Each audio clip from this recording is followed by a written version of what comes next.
Yes, हम next point पर चलते हैं। सर्कल के अंदर हमने कल किया था equation of circle touching X axis. अब बात करते हैं number 2 point,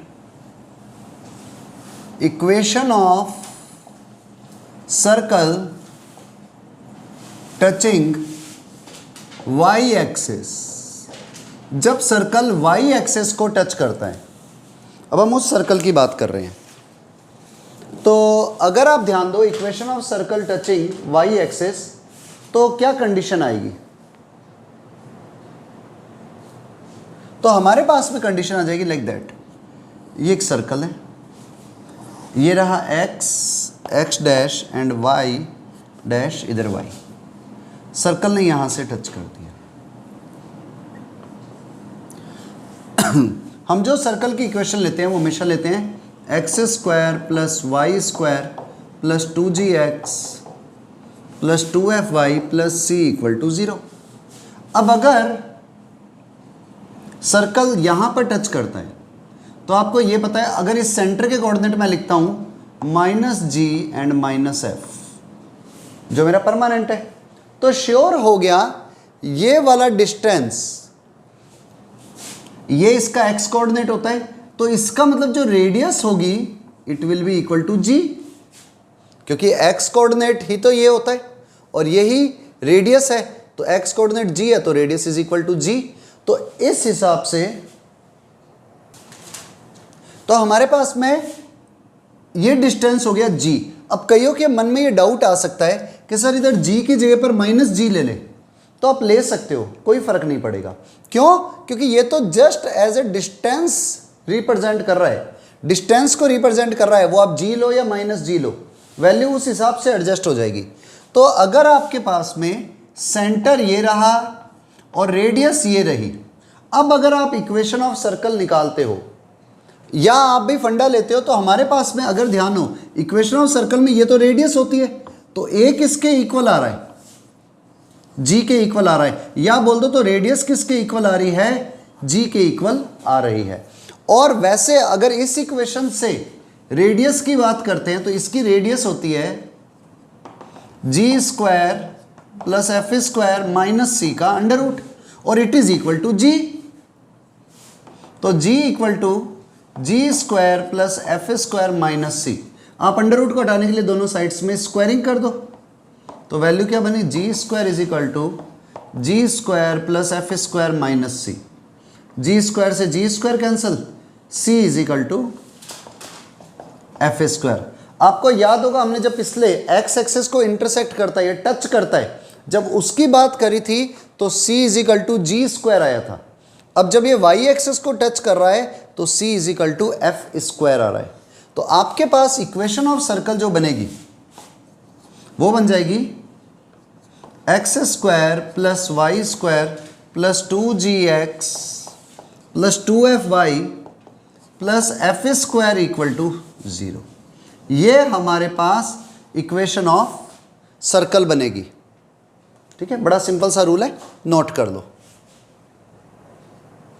next third point की बात करते हैं। सबसे पहले एक्स एक्सिस को टच कर रहा है। Now equation of circle touches both axis, दोनों एक्सिस को जो टच करे उस सर्कल की इक्वेशन। तो अगर आप इस पॉइंट पे ध्यान देते हो, आपके पास में सर्कल कुछ इस तरह से गया, दोनों सर्कल्स को टच कर रहे हैं, इसका सेंटर है G और F विद माइनस साइन हो इधर। आप H और K से भी कर सकते हो। तो अगर हमारे सेंटर G और F है तो ये वाला डिस्टेंस और ये वाला डिस्टेंस दोनों सेम होंगे, क्योंकि रेडियस तो इक्वल होती है। तो इसका ये सेंटर G कोऑर्डिनेट तो ये होता है और F इसका ये हो गया, तो G F दोनों के दोनों इक्वल हो गए। और किसके इक्वल हो गए? Equal to R। तो radius equal to G equal to F। अब कोई सोचेगा -G और -F लिखो, तो फर्क नहीं पड़ेगा, हमें तो एब्सोल्यूट लिखना है। आपको ज़्यादा अगर प्रॉब्लम आए तो मोड G और मोड F लिख दिया करो। रेडियस आ गई है। अब हमें पता है C इज इक्वल टू, जब x एक्सिस को टच कर रहा था तो C इज इक्वल टू शायद G स्क्वायर था, जब y एक्सिस को टच कर रहा है तो C is equal to F square है। तो C क्या आ गया? G स्क्वायर और एफ स्क्वायर सब इक्वल आ गए। तो आपके पास में आपको बेसिक स्टेप इतना ध्यान रखना है, देखो अगर आपको ये याद नहीं भी रहती ना तो भी आप डायग्राम बना सकते, बनाते ही आपको समझ में आ जाएगा कि कंडीशन क्या आएगी, क्योंकि अगर इसको टच करेगा तो ये वाली डिस्टेंस इसके इक्वल होगी। तो आपको डायग्राम से समझना ज़्यादा ईजी रहेगा। आपको कंडीशन याद नहीं रहती तो कोई फर्क नहीं पड़ता, पर डायग्राम से समझना नेसेसरी है। ठीक है, बड़ा सिंपल सा रूल है, नोट कर लो। नेक्स्ट इंपॉर्टेंट पॉइंट है पैरामीट्रिक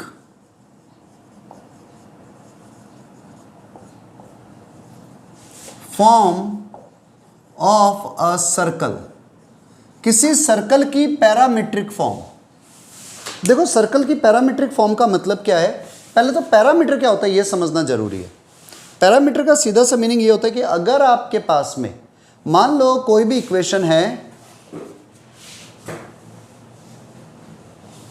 अगर आपके यहाँ से कोई भी इक्वेशन, जनरली इक्वेशन क्या होती है, y इक्वल टू एक्स की टर्म में आती है या x इक्वल टू वाई की टर्म में आती है। बट अगर x आपका किसी और टर्म में आ जाए, t की टर्म में आ जाए, एंड y भी t की टर्म में आ जाए, तो अब इस केस के अंदर दोनों के दोनों x और y t पे डिपेंड कर रहे हैं। आप x और y दोनों t पे डिपेंड कर रहे हैं, t की डिफरेंट वैल्यू के लिए x और y की डिफरेंट वैल्यू आएंगी। तो यहां पर अगर आपने मान लो t को लिया 1, तो x और y की कोई वैल्यू आती है। ठीक है, तो हमने उस वैल्यू को एक पॉइंट से पुट कर दिया, मान लो आ गया 4 और 5। t को जब मैंने रखा 2, तो मेरे पास x और y की नेक्स्ट वैल्यू आएगी, मान लो वो आती है 5 और 9। t को मैंने रखा 3, अब जब मैं t को वैल्यू 3 देता हूं तो मेरे पास में x और y की वैल्यू आ रही है 7 और 11। ये वैल्यू कैसे भी हो सकती है, तो अब मैं t की डिफरेंट वैल्यू के लिए x और y की डिफरेंट वैल्यूज निकाल रहा हूं। मैं इनको ज्वाइन करता हूं और इससे जो शेप बनेगी वो हमारा कर्व हो जाता है। तो अभी तक जो हम करते थे पहले कि y is a function of x होता था, यहां पर y direct function of x नहीं होकर के y और x दोनों ही फंक्शन ऑफ t है, और y और x दोनों एक दूसरे पे डिपेंड नहीं करते, दोनों t पर डिपेंड कर रहे हैं। इस कारण से दोनों इंटर रिलेट कर जाते हैं। इसको आप ऐसे समझो, पैरामीटर का यहां पर मतलब क्या हुआ, जैसे हमारे घर पे हमारे पेरेंट्स है भाई, ये t उसमें एज ए पेरेंट्स की तरह ट्रीट हो रहा है, और x और y उन बच्चों की तरह ट्रीट हो रहा है जो t पे डिपेंड कर रहा है।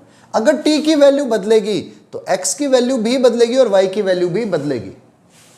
t पेरेंट्स है, वो ज्यादा मनी कमा रहे हैं तो x और y को ज्यादा मिलेगा, पेरेंट्स कम मनी कमा रहे हैं तो x और y दोनों को ही कम मिलेगा।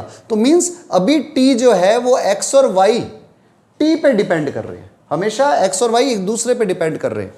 तो यहां पर जो हमें समझना है पैरामीट्रिक फॉर्म है क्या, पहले हम उसकी बात करते हैं। अलग अलग सर्कल्स के लिए बात करेंगे। नंबर 1 सर्कल लेते हैं हम, X square plus Y square equal to R square. ये हमारे पास में सर्कल है। ये एक सिंपल इक्वेशन ऑफ सर्कल थी जिसका सेंटर कहां होता है, 0,0 पर ओरिजिन, और रेडियस इसकी होती है आर। अब हुआ क्या, हमने इस सर्कल को प्लॉट किया। अब मुझे यह चीज पता है, इसके ऊपर मैं कोई भी पॉइंट लूं, मैं इस पर कोई भी पॉइंट लूं, सेंटर 0,0 ही रहने वाला है। और आपने इस पर मान लो एक पॉइंट ले लिया P, जिसके कोऑर्डिनेट आपने लिए x, y, तो इससे इसकी डिस्टेंस हमेशा रेडियस के इक्वल होगी। Straight distance is equal to radius. अब देखो, अगर ये रेडियस यहां पर थीटा एंगल बनाती है, याद रखना रेडियस कभी बदलने वाली नहीं है भाई, एक सर्कल की रेडियस हमेशा सेम रहती है। तो रेडियस चेंज हो नहीं रही, एंगल बना थीटा। आप इस पॉइंट P से x एक्सिस पर परपेंडिकुलर डालते हो और इस पॉइंट को नाम देते हो A, तो O से A तक की डिस्टेंस होती है x, 0। इसके कोऑर्डिनेट x, 0 हो जाएंगे।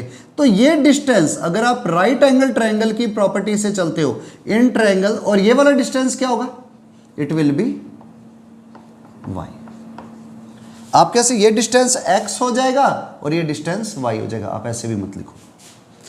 तो अगर मैं राइट एंगल ट्रायंगल के हिसाब से चलता हूं तो ये हो गया बेस, ये हो गया परपेंडिकुलर और ये हो गया हाइपोटेनियस, ये हो गया लंब, सॉरी ये हो गया लंब, ये हो गया आधार और ये हो गया कर्ण। तो x upon R base upon hypotenuse is equal to cos theta and y upon R is equal to sine theta. तो इससे x क्या आया, r cos थीटा, और इससे y क्या आया, r sin थीटा। तो ये जो इक्वेशन है x equal to r cos theta and y equal to r sin theta, it is known as equation of circle in parametric form. ये circle की इक्वेशन है पैरामीट्रिक फॉर्म में, जहां पर पैरामीटर कौन सा है, पैरामीटर है theta, where theta is the parameter. Parameter का मतलब थीटा बदल रहा है। देखो दोबारा से रिपीट करता हूं, आपके पास में ये डिस्टेंस, हमारे पास में हमने एक पॉइंट लिया सर्कल के ऊपर P, जिसके कोऑर्डिनेट मैंने जनरली x, y ले लिए। अब जैसे आप लेते हो और इसको ज्वाइन करते हो तो इट विल बी रेडियस। आपने इससे इस पर परपेंडिकुलर डाल दिया तो x एक्सेस पर डाला तो ये वाला डिस्टेंस x होगा, ये डिस्टेंस y होगा। अब मैं ट्रायंगल OAP में लेता हूं। In triangle OAP x upon r is equal to cos theta, base upon hypotenuse cos theta, y upon r is equal to sine theta. तो x हो गया r cos थीटा और y हो गया r sin theta. अब देखो इसमें x r cos theta और y r sin थीटा है, तो r की वैल्यू कभी नहीं बदलती, रेडियस सेम रहती है। साइन और कॉस ये चेंज होने वाले नहीं होते, इनके अंदर जो एंगल होता है वो बदलता है, तो इनके अंदर एंगल है थीटा। अब देखो जैसे जैसे आप थीटा की वैल्यू बढ़ाते जाओगे, थीटा की वैल्यू यहां पर 0 से स्टार्ट हुई, अगर आप 0 ले लेते हो थीटा को, अगर आप थीटा की वैल्यू 0 लेते हो तो x की वैल्यू क्या आएगी, r इंटू कॉस 0, यानी कि x की वैल्यू आ जाएगी हमारे पास में cos 0 इज 1, तो x की वैल्यू आएगी r। मतलब आप देखो जैसे ही आपने, चलो एक मिनट इतना नोट करो फिर आगे इसको लिखते, पहले एक बार इतना नोट कर लो। अब हम पैरामीट्रिक फॉर्म को थोड़ा सा और समझते हैं। जैसे अभी हमने जो सर्कल लिया था, इट वाज दिस वन, इसकी रेडियस r है और ये वाला एंगल थीटा है। तो इन कोऑर्डिनेट को हम लेते हैं x equal to r cos theta and y equal to r sin theta. अब मैं फर्स्ट केस ले रहा हूं when theta equal to 0 degree.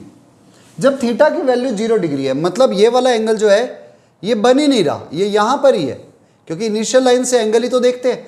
Theta equal to 0 degree है तो x की वैल्यू आ जाएगी r into cos 0, cos 0 is 1, तो x equal to r and y equal to r into sine 0, sine 0 is 0, तो y इक्वल टू 0।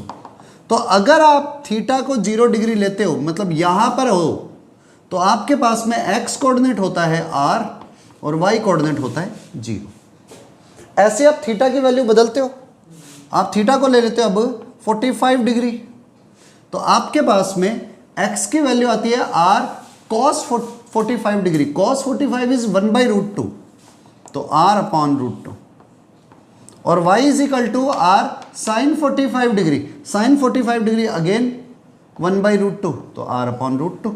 तो आपके पास जब आप 45 डिग्री पर हो तो आपके यहाँ से वैल्यू आती है r अपॉन √2 और इधर भी r अपॉन √2, मीन्स दोनों वैल्यू सेम।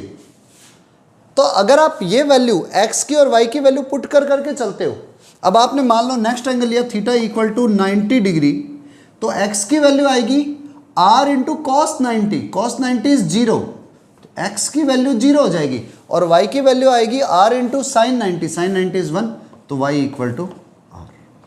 तो आपके पास हुआ क्या, x और y दोनों की वैल्यू आ गई है 0, r। अब 0, r कहाँ होगा, x की वैल्यू 0, y की वैल्यू r, 0, r यहां पर आएगा। तो इस तरह से आप थीटा को अलग अलग वैल्यू देते रहो, आपके पास इन पॉइंट्स को ज्वाइंट करते चलो जो अलग अलग वैल्यू के लिए आते हैं, आपके पास में पूरा सर्कल बन जाता है।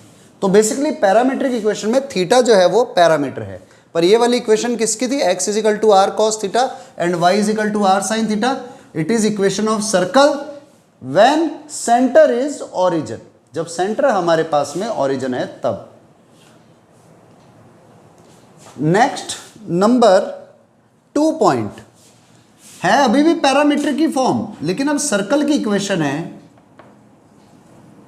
x minus H square plus Y minus K square equal to R square. Equation of circle x minus H square plus Y minus K square equal to R square. यहां पर सेंटर है h comma K and radius है r। तो अब आपके पास में circle की जब आपको इक्वेशन निकालनी है पैरामीट्रिक फॉर्म में, ये मान लो मेरे पास में इधर सर्कल बन रहा है, इसका सेंटर है h comma K and radius है r। तो अगर मुझे सर्कल की इक्वेशन निकालनी है, फाइंड करनी है, तो मैं क्या करता हूं, सर्कल के ऊपर कहीं पर भी कोई पॉइंट ले लेता हूं x कोमा y और इसको ज्वाइन कर देता हूं। अब जैसे ही इसे ज्वाइन करते हो इट विल बी रेडियस। अब अगर आप यहां से इधर एक स्ट्रेट लाइन लेते हो जो x एक्सिस के पैरेलल है और आप इससे इस पर परपेंडिकुलर डालते हो, ऐसे यहां पर भी आप परपेंडिकुलर ज्वाइन करते हो, इधर भी परपेंडिकुलर ज्वाइन करते हो, इधर भी परपेंडिकुलर ज्वाइन करते हो। तो रियल में इस पॉइंट के कोऑर्डिनेट x कोमा y हैं, तो ये डिस्टेंस टोटल हो गया मेरे पास में x। नेक्स्ट कोऑर्डिनेट y है, तो ये डिस्टेंस मेरे पास में हो गया y। इस पॉइंट P के कोऑर्डिनेट x कोमा y थे, ये सेंटर को मैं C से रिप्रेजेंट कर रहा हूं। C के कोऑर्डिनेट h कोमा k है, इसके कोऑर्डिनेट x कोमा y है। अब हमारे पास में ये डिस्टेंस, अच्छा इस पॉइंट के सेंटर के कोऑर्डिनेट h कोमा k होने से ये वाला डिस्टेंस h हो जाएगा और सेकंड कोऑर्डिनेट k होने से ये डिस्टेंस k हो जाएगा। अब देखो सेंटर हमेशा फिक्स रहता है और रेडियस हमेशा फिक्स रहती है। तो अगर मैं ये एंगल थीटा लेता हूं तो वापस से यही कंडीशन, ये डिस्टेंस यहां से लेकर यहां तक का डिस्टेंस हो जाएगा r cos थीटा और ये वाला डिस्टेंस सिर्फ इतना, इसको मैं नेम दे रहा हूं m देता हूं, ये डिस्टेंस हो जाएगा r sin थीटा। तो जब ये डिस्टेंस r cos थीटा है तो it will B r cos theta, ये डिस्टेंस r sin थीटा है तो it will B r sin theta. तो अब अगर मैं कंप्लीट x डिस्टेंस निकालता हूं तो x डिस्टेंस हो जाएगा, x will be h plus r cos theta and complete distance y equal to k plus r sine theta. तो मेरे पास में ये है पैरामीट्रिक इक्वेशन ऑफ सर्कल, लेकिन कब? जब सेंटर के कोऑर्डिनेट h कोमा k है और रेडियस r है। यहां पर भी पैरामीटर जो है थीटा इज दी पैरामीटर। मैं एक बार रिपीट कर देता हूं, देखो सर्कल की इक्वेशन हमको ये दी हुई थी जिसका सेंटर होता है h comma k and radius होती है r। मैंने एक सर्कल प्लॉट कर लिया जिसका सेंटर h कोमा k और रेडियस r है, सेंटर को c से रिप्रेजेंट किया। अब मुझे इसकी पैरामीट्रिक इक्वेशन निकालनी है, तो मैंने इसके ऊपर एक पॉइंट ले लिया जिसके कोऑर्डिनेट है x कोमा k। मैं जैसे इससे इस पर परपेंडिकुलर डालता हूं यहां पर x एक्सिस पर और y एक्सिस पर, तो ये डिस्टेंस तो आ जाएगा x और ये वाला टोटल डिस्टेंस आ जाएगा y। आप यही कि इस वाले पॉइंट से भी परपेंडिकुलर डाल दो x एक्सिस पर और y एक्सिस पर, तो ये डिस्टेंस होगा h, ये डिस्टेंस होगा k।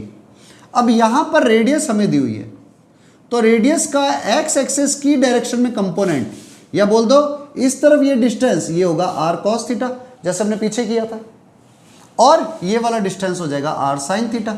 तो अगर आप इस डिस्टेंस को इधर मेजर करते हो तो r cos थीटा, यहाँ मेजर करते हो तो r sin थीटा। तो complete distance y is equal to k plus r sin theta and complete distance x is equal to h plus r cos theta. ये हमारे पास में सर्कल की इक्वेशन है, ठीक है, नोट कर लो, इंपॉर्टेंट है ये भी पॉइंट। यस, एक क्वेश्चन करते हैं, find the equation of circle concentric with the circle x square plus y square minus 8x plus 6y minus 5 equal to 0 and passing through the point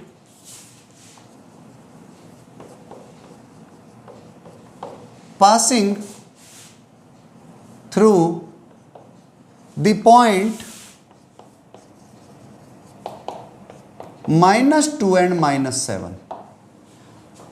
अब देखो, जब हम इस क्वेश्चन को ट्राई करते हैं ना तो इसको सॉल्व करने के 2 मेथड है। एक तरीका तो ये है कि आपके पास में देखो, ये सर्कल, मान लो ये सर्कल बन रहा है, ये मेरे पास से फर्स्ट सर्कल है, और जो हमें सर्कल चाहिए वो ये वाला सर्कल है। वो रेडियस में बड़ा भी हो सकता है, छोटा भी हो सकता है। तो मैं क्या करूं, इसका सेंटर निकाल लूं। इसका सेंटर आएगा इसका हाफ, -8 का हाफ -4, तो साइन में 4 हो जाएगा, और इसका 6 की जगह पर -3, तो ये इसके सेंटर के कोऑर्डिनेट आ गए। जो नया सर्कल बनेगा उसका भी सेंटर होगा। अब ये सर्कल पास हो रहा है -2, -3 से, -7 से, तो इट मीन्स इन दोनों के बीच की distance will be radius of circle. इसलिए इन दोनों के बीच की with the circle which passing through -2, -7, मतलब -4, -3, तो ये सेंटर आ गया। अब इन दोनों के बीच की डिस्टेंस होगी रेडियस। तो आप क्या करो, रेडियस फाइंड कर लो। रेडियस विल बी 4 -2 का स्क्वायर प्लस -3 -7 का स्क्वायर का अंडर रूट। 4 + 2 6 का स्क्वायर 36, 3 + 7 -3 4 का स्क्वायर 16 का under root. It will be 52 का अंडर रूट। तो ये रेडियस आई। अब देखो, सेंटर मेरे पास है, रेडियस मेरे पास है, तो मैं क्या करूंगा, एक ये फर्स्ट मेथड बता रहा हूं, x - 4 का स्क्वायर y - -3 का स्क्वायर इक्वल टू रेडियस का स्क्वायर, वही x - h square plus y - k square equal to r square. आप इसे सॉल्व कर लो, आपके पास में आंसर आ जाएगा। डायरेक्ट लिख देता हूँ, x square -8x plus 16 plus y square plus 6y plus 9 equal to 52। तो इक्वेशन बनी x square plus y square -8x plus 6y, 16 और 9 25, 52 इधर आते ही माइनस हो गया, तो 25 - 52 is equal to -27 which is equal to 0। तो एक मेथड तो मेरे पास में ये आया सर्कल की इक्वेशन निकालने का, जिसको मैंने इस तरह से निकाला। अब हम इसे सेकंड मेथड से करते हैं। इसी क्वेश्चन को जल्दी से नोट कर लो। अब इसी को ही सेकंड मेथड से करते हैं। हमारे पास हमने एक रूल पढ़ा था कि कोई भी सर्कल जो किसी और सर्कल के कॉन्सेंट्रिक है, तो उन दोनों की इक्वेशन, तो equation of concentric circle will be x square plus Y square -8x plus 6y प्लस k इक्वल टू 0 होती है। मीन्स सिर्फ सेंटर, ये कांस्टेंट का डिफरेंस होता है अगर कोई सर्कल कॉन्सेंट्रिक है तो जब आपके से सिर्फ कांस्टेंट का डिफरेंस होता है, हमने कांस्टेंट का डिफरेंस ले लिया। अब मेरा असली टारगेट क्या है, ये k की वैल्यू निकालना। तो मैंने देखा ये सर्कल इस पॉइंट से पास हो रहा है, तो इट पास -2 -7, तो पुट कर दो -2 -7, तो क्या आया, -2 का स्क्वायर 4 -7 का square 49, 8 × -2 -8 × -2 16, 6 × y 6 into -7 -42 plus k equal to 0। 49 plus 4 53 plus 16, क्योंकि सब पॉजिटिव है। 53 plus 16 is I think 69। 69 minus 42 is 27 plus का, तो k की वैल्यू क्या आ गई? -27। आप इस वैल्यू को जैसे ही यहां पर पुट करोगे आपका आंसर आ जाएगा x² plus y² -8x plus 6y -27 equal to 0। तो आपके पास सर्कल की इक्वेशन निकालने के दोनों तरीके हैं। फर्स्ट मेथड वो था, ये था सेकंड मेथड। ठीक है, ये हमने पहले बेसिक इसी की सर्कल की इनिशियल क्लासेस में करवा दिया है ये मेथड। चलो एक और क्वेश्चन करते हैं। Question is a circle have radius 3 unit. किसी सर्कल की रेडियस 3 यूनिट है and its center lies on the line and its center lies on the line y equal to x minus 1, y equal to x minus 1, then find the equation of circle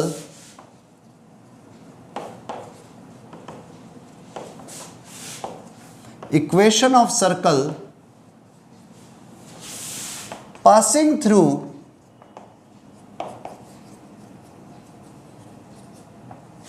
passing through 7,3।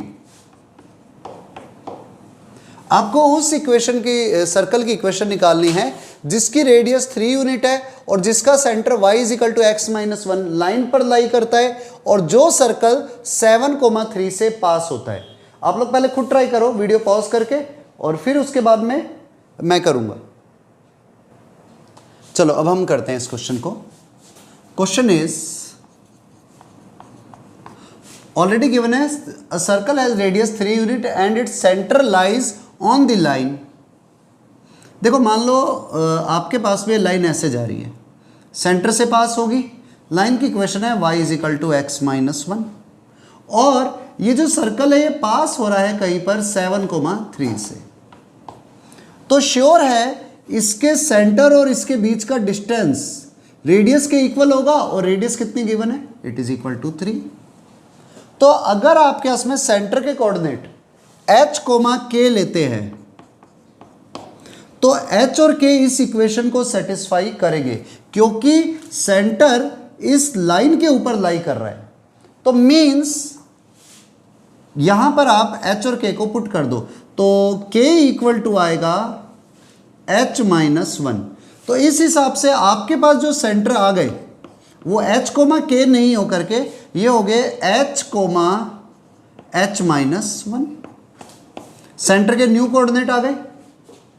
अब क्या करो, इसके और इसके बीच की distance will be 3। तो means इसको name दे रहा हूं c, इसको नेम दे रहा हूं p। cp is equal to 3। cp is equal to 3 का मतलब है h माइनस 7 का square plus h minus 1 minus 3 के स्क्वायर का अंडर रूट इक्वल टू 3। तो h माइनस 7 का स्क्वायर प्लस h माइनस 4 का स्क्वायर इक्वल टू 9।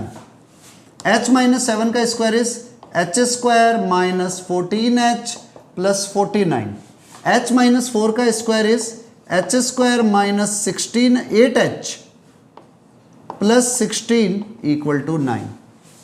तो आपके पास में h स्क्वायर और h square 2h square minus 14h minus 8h minus 22h 49 plus 16, या यूं कर दो, इस 9 को इधर ले जाके माइनस कर दूं तो 49 में से 9 माइनस है 40 plus 16 it is equal to 56 equal to 0। 2 common आ रहा है, कैंसिल कर दो कॉमन लेकर के, तो h square minus 11h plus 28 equal to 0। 28 के ऐसे फैक्टर प्लस करने पर 11 आए, इट विल बी 7 and 4। तो h की 2 वैल्यू आई, one is 7 and second one is h equal to 4। तो देखो जैसे ही आप h की वैल्यू को 7 लेते हो, आपके पास में फर्स्ट पॉइंट 7 आएगा, तो सेकंड पॉइंट आएगा 7 माइनस 1 इज 6, तो सेंटर के कोऑर्डिनेट हो जाएंगे 7,6, क्योंकि h k की वैल्यू h माइनस 1 है, तो k की वैल्यू इसके हिसाब से क्या आई 6, और इधर k की वैल्यू क्या आई 3। तो आपके पास सर्कल के सेंटर आ गए 7,6 एंड 4,3। सेंटर मिल चुके हैं, रेडियस ऑलरेडी आपके पास है, तो इक्वेशन क्या बन जाएगी, equation will be x minus 7 square plus y minus 6 square equal to 3 square, first circle. या फिर इक्वेशन हो सकती है x minus 4 square plus y minus 3 square equal to again 3 square. ये आपके पास में 2 सर्कल की इक्वेशन आई। मतलब एक सर्कल नहीं बन रहा जो इस लाइन से पास हो रहा है और उस पॉइंट से भी पास हो रहा है, जिसका सेंटर इस लाइन पर है और ये पॉइंट यहां से पास हो रहा है, 2 सर्कल बनेंगे। ठीक है, नोट डाउन। चलो एक क्वेश्चन और लिखते हैं। Question is find the relation between centres of circles. मैं सर्कल की इक्वेशन दे रहा हूं। First equation is X square plus Y square equal to 1। Second is X square plus Y square plus 6x minus 2y minus 1 equal to 0। And third is X square plus Y square minus 12x plus 4y minus 1 equal to 0। आपको यह बताना है इनके centres के बीच में relation क्या है। Number 1 relation is centre make right angle triangle, means centres जो होंगे वो राइट एंगल ट्रायंगल बनाएंगे। Number 2 is centre make isosceles triangle, यानी कि हिंदी मीडियम वालों के लिए समद्विबाहु त्रिभुज। राइट एंगल ट्रायंगल मीन्स समकोण त्रिभुज। Number 3 centre are collinear and number 4 is none of this. Finish it. देखो अगर आपको इस क्वेश्चन को सॉल्व कर दें, सबसे पहला काम तो सेंटर्स चाहिए। 0 0, नेक्स्ट है -3 1, नेक्स्ट है 6 -2। ये आपके पास में 3 सेंटर आ गए। अब देखो right angle triangle, isosceles triangle और कोलिनियर ट्रायंगल, इन तीनों में सबसे इजी स्टेप होता है कोलिनियर चेक करना, कि भी आप इसको मिलाने वाली लाइन और इसको मिलाने वाली लाइन की स्लोप निकाल दो। अगर स्लोप सेम आ गई तो it means they are collinear, काम खत्म। उसके बाद में आप, अगर वो नहीं होता तो आप इसकी स्लोप और इसकी स्लोप भाई, या इसकी और स्लोप निकाल दो। किसी 2 की मल्टीप्लाई अगर 90 डिग्री के इक्वल आ रही है तो दे आर परपेंडिकुलर, और नहीं तो थर्ड केस बचेगा, उसमें आपको डिस्टेंस ही चेक करना पड़ेगा। तो हम क्या करते हैं, सबसे पहले फर्स्ट ट्राई कर लेते हैं। मैंने इसका स्लोप निकाला, इसको ने दे दिया C1 C2 C3। C1 और C2 का स्लोप, C1 C2 का slope y2 minus y1 upon x2 minus x1 -3। अब C2 C3 का slope y2 minus y1 -2 minus 1 -3 upon x2 minus x1 6 minus -3 9। Cancel करो तो ये भी 1/3 विद माइनस साइन। तो लो सेम, इसका मतलब दे आर कोलिनियर, आंसर हो गया।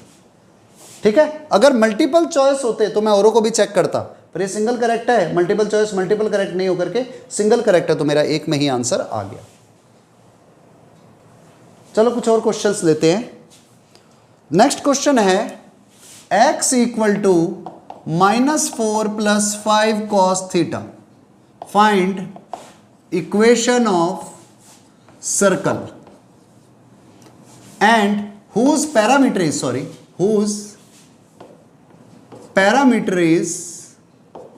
theta and x equal to -3 + 5 sin theta.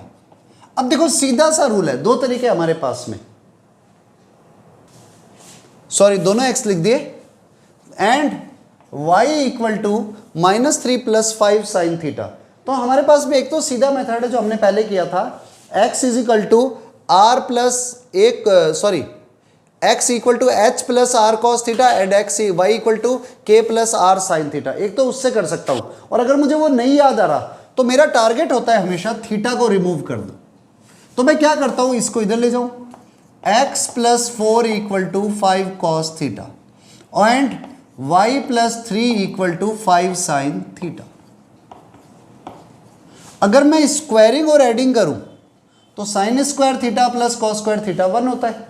तो मैंने क्या करा, 1 स्क्वायर प्लस 2 स्क्वायर कर दिया, तो वैल्यू क्या आई, x + 4 का स्क्वायर y + 3 का square equal to 5 square cos square theta plus 5 square sin square theta.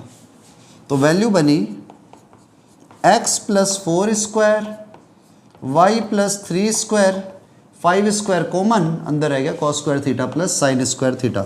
It is equation of circle. तो आपको यही देखना है कि इक्वेशन ऑफ सर्कल निकालते हुए आप थीटा जो आपको पैरामीटर दिया हुआ है आप उसको किस तरह से रिमूव कर सकते हो। ये फर्स्ट क्वेश्चन था। अब अगर कोई पूछे इसका सेंटर क्या है, तो सेंटर यहां से दिख रहा है -4, x - h होता है तो -4 -3 और रेडियस हो गई 5। और वैसे यहां से भी पता चल दिया है x equal to h plus R cos theta, y equal to k plus R sine theta. तो उससे भी आप निकाल सकते हो डायरेक्ट रेडियस और centre.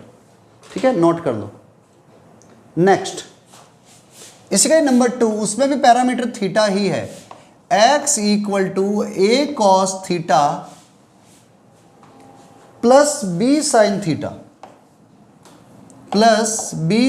Theta and x equal to a sine theta minus b cos theta. आपको sorry इधर y होगा, आपको इक्वेशन निकालनी है, मतलब x और y के अंदर रिलेशन निकालना है और वो बताना है कि इट विल बी सर्कल और नॉट। तो देखो जैसे ये क्वेश्चन मिलता है ना तो मुझे पहचान होने लगी, a cos theta a sin theta. अगर मैं स्क्वायरिंग और एडिंग करूं तो a square cos square theta plus sin square theta आएगा जो 1 बनेगा, b square sin square theta b square cos square theta आएगा वो भी 1 बनेगा ऐड करते ही। तो मैंने क्या करा, स्क्वायरिंग एंड एडिंग करी।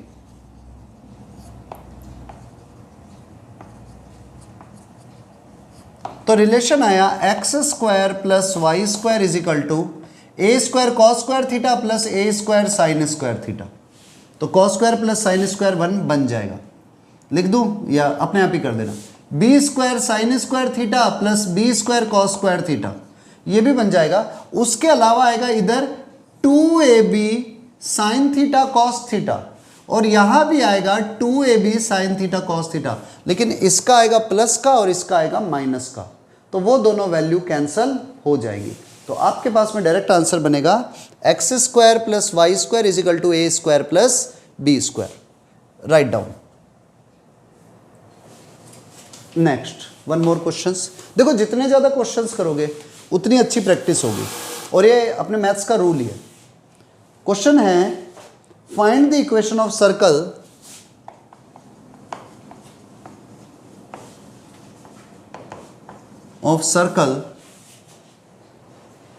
the end point of whose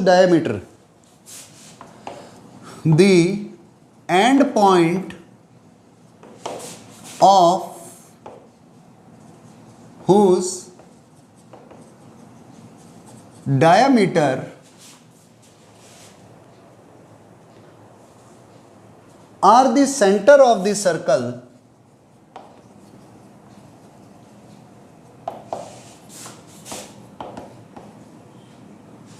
are the centre of circle X square plus Y square plus 8x plus 9y minus 20 equal to 0 and X square plus Y square plus 10x minus 3y plus minus 12 equal to 0।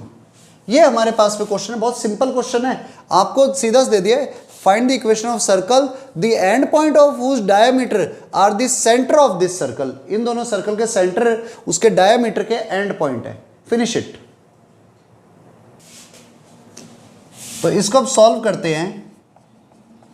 बड़ा सीधा सा rule, centre क्योंकि निकालने हैं, -4 and 9/2 with minus sign.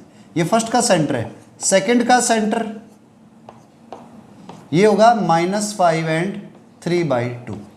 आपको circle के end point दे दिए क्योंकि डायमीटर के एंड पॉइंट आपको मिल रहे हैं, -4 -9/2 and -5 3/2।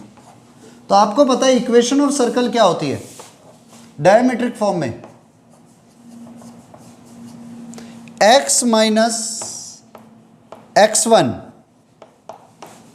Into x minus x2